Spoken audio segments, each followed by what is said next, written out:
ቡና እናፈላለን ብለው ደፋ ደፋ የሚሉ ሴቶች ይገርሙኛል። ቡናን ማፍላት ረጋ ብሎ እያሳመሩ ነው። ስነ ስርዓቱ ውበቱ ነው ደስ የሚለኝ። አለዚያ ጥቅሙ ምንድን ነው ትላለች። ቡና ከማፍላቷ በፊት ተጣጥባ ረጅም የአገር ልብሷን ትለብሳለች። የቡና ልብሷን ገርዳሳ ሸብ ቀጭን ነጠላ ክብ ትከሻዋ ላይ ጣል ታደርግና የቡና ልዕልት መስላ ከልዩ በርጩማዋ ላይ ቁጭ ትላለች። በጥሩ ሁኔታ የነደደ እሳት ለጥሩ ቡና አስፈላጊ ነው ስለምትል ትርክክ ብሎ የነደደ ከሰል በልዩ የከሰል ምድጃ ታስቀርባለች እና ልዩ የብረት ምጣዷን ከመጣዷ በፊት ለስሜቷ ተስማሚ የሆነ ሙዚቃ ትከፍታለች። ቡናውን የምትቆላው ሙዚቃውን እየተከተለች በስልት ነው።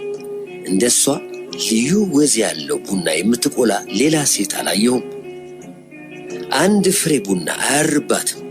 አንድ መልክ፣ አንድ ወዝ ይዘው ይወጣሉ። በሙዚቃው እየታጀበችና በስልት እየተራመደች ክፍሉን ታሻትታለች። ማሻተት ትወዳለች። መዓዛው ብቻ ሱስ ይቆርጣል። እንደ ሌሎች ሴቶች ራሷ የቆላችውን ቡና ሌላ ሰው አታስወቅጥም። ራሷ ናት የምትወቅጠው። አወቃቀጡ ፍጹም መሆን አለበት ትላለች። ከሰሉ እንደገና ይራገባል። እሳቱ ትርክክ ሲል በጥንቃቄ ታጥበው ከሚቀመጡት ጀበናዎቿ ውስጥ አንዱን ትጥዳለች። ሌላ ሙዚቃ ትለውጣለች። እንግዲህ አይኖቿ ከጀበናው ላይ አይነሱም። ውሃው ለተወሰነ ደቂቃ ይፈላል። ቡናው በተወሰነ ደቂቃ ይጨመራል። ለተወሰነ ደቂቃ ይንተከተካል። በተወሰነ ደቂቃ ይከለሳል። ስኒዎች በቀይ ጨርቅ በተሸፈነ ረከቦት ይቀርባሉ። ሰው ይኑር አይኑር የሚቀርቡት ስኒዎች ቁጥር ደግሞ 6 መሆን አለበት። ደግሞም ጆሮ የሌላቸው የቡና ስኒዎች መሆን አለባቸው። የቡና ስኒ አያያዝም እኮ የራሱ የሆነ ስነ ስርዓት እንዲኖረው ያስፈልጋል ባይነች።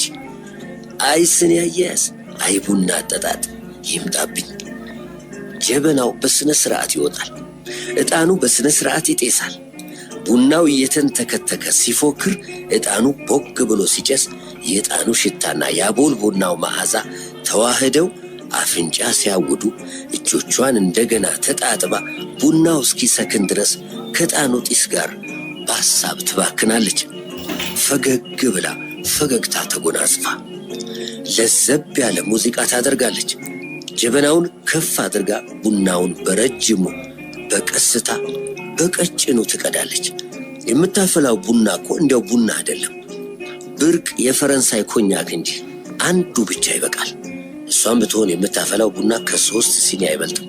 ዕጣኑ ቦግ ሲል በአይነ ህሊና የታየ ያችን ሴትዮ በመላክ ለአንተ የሚሆን መልስ አለች ማለት ያንን በማድረግ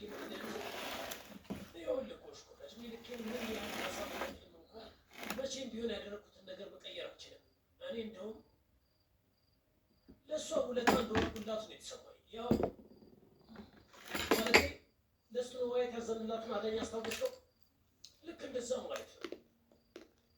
ግን የአምላክ ስራ ውስጥ ጣልቃ መግባት ጥሩ አይደለም። እንደዛ ስታደርግ ትልቅ ኃጢአት ትሰራለህ።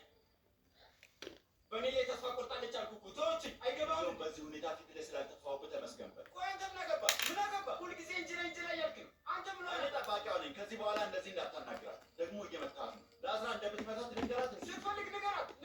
ለምን ብዬ መስላሌን ማደርገው? ቆይ አብዳል እንዴ? ቤተሰቦችን ምን አይነት ጉድ ውስጥ እንዳስገባች አታውቅም። እኮ ወደዛ ይህን ያህል ምን የተፈጠረ ነገር አለ? ምንም አላየን። አስራ ቤት ውስጥ ገንዘብ ሰጥታለች እንዴ? እስቲ ንገረኝ፣ ስንት ነው የሰጠችው? አልገባኝም። ቆይ ምን ይላል?